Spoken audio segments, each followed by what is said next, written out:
അമേരിക്കയിൽ വീണ്ടും വിമാന അപകടം. ഫിലാഡൽഫിയയിൽ ചെറുവിമാനം തകർന്നു വീണു. വിമാനത്തിൽ 2 പേരാണ് ഉണ്ടായിരുന്നതെന്നും 6 പേർ ഉണ്ടായിരുന്നുവെന്നും വ്യത്യസ്തമായ റിപ്പോർട്ടുകൾ വരുന്നു. ബുധനാഴ്ച വാഷിംഗ്ടൺ DC-യിൽ യാത്രാ വിമാനവും സൈനിക ഹെലികോപ്റ്ററും കൂട്ടിയിടിച്ച് 67 പേർ മരിച്ചുവെന്ന കാര്യം പ്രേക്ഷകർ ഓർമ്മിക്കുക.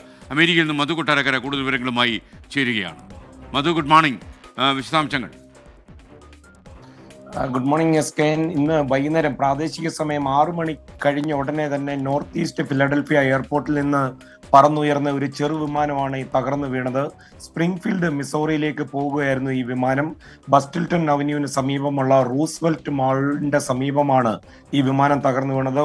ഏറെ മലയാളികൾ തിങ്ങിപ്പാർക്കുന്ന ഒരു സ്ഥലം കൂടിയാണ് ഈ റൂസ്വെൽറ്റ് മാളിന്റെ സമീപം.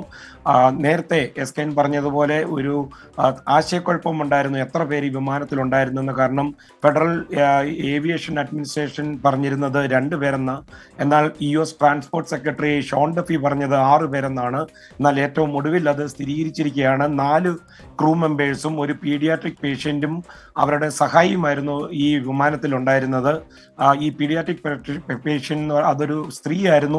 അവരുടെ ചികിത്സയൊക്കെ കഴിഞ്ഞ് മെക്സിക്കോയിലേക്ക് പോകാനുള്ള യാത്രയിലായിരുന്നു. ഇവരോടൊപ്പം അവരുടെ സഹായിയും ഉണ്ടായിരുന്നു. ഇവരുടെയൊന്നും പേരുകൾ ഇതുവരെയും വെളിപ്പെടുത്തിയിട്ടില്ല.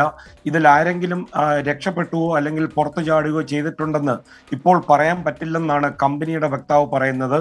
എന്നാൽ രക്ഷപ്പെടാനുള്ള സാധ്യത വളരെ കുറവാണെന്നും ഈ കമ്പനി പറയുകയും ചെയ്യുന്നുണ്ട്. ഇത് സംബന്ധിച്ച് ഫെഡറൽ ഏവിയേഷൻ അഡ്മിനിസ്ട്രേഷനും അതുപോലെ നാഷണൽ ട്രാൻസ്പോർട്ടേഷൻ സേഫ്റ്റി ബോർഡും അന്വേഷണം പ്രഖ്യാപിച്ചിട്ടുണ്ട്.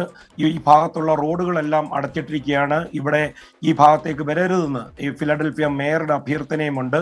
ജെറ്റ് റെസ്ക്യൂ എയർ ആംബുലൻസ് ആണ് ഈ അപകടത്തിൽപ്പെട്ട വിമാനത്തിന്റെ ഉടമസ്ഥർ. ലേ ജെറ്റ് 55 എന്ന് പറയുന്ന ചെറു വിമാനമാണ് ഈ അപകടത്തിൽപ്പെട്ടത്. ഈ ഭാഗത്തുള്ള ഭവനങ്ങളും അതുപോലെ ചില വാഹനങ്ങൾക്കുമൊക്കെ തീ പിടിച്ചതായിട്ടുള്ള റിപ്പോർട്ടുകളും വരുന്നുണ്ട്. അപകടത്തിന്റെ കാരണം ഇപ്പോഴും വ്യക്തമായിട്ടില്ല. ഡൊണാൾഡ് ട്രംപ് ഈ അപകടത്തിൽപ്പെട്ടവരുടെ കുടുംബാംഗങ്ങളുടെ ദുഃഖത്തിൽ പങ്കുചേരുന്നു എന്നുള്ള പ്രസ്താവനയും വന്നിട്ടുണ്ട്. S K. Thank you Madhu Kottarakkara.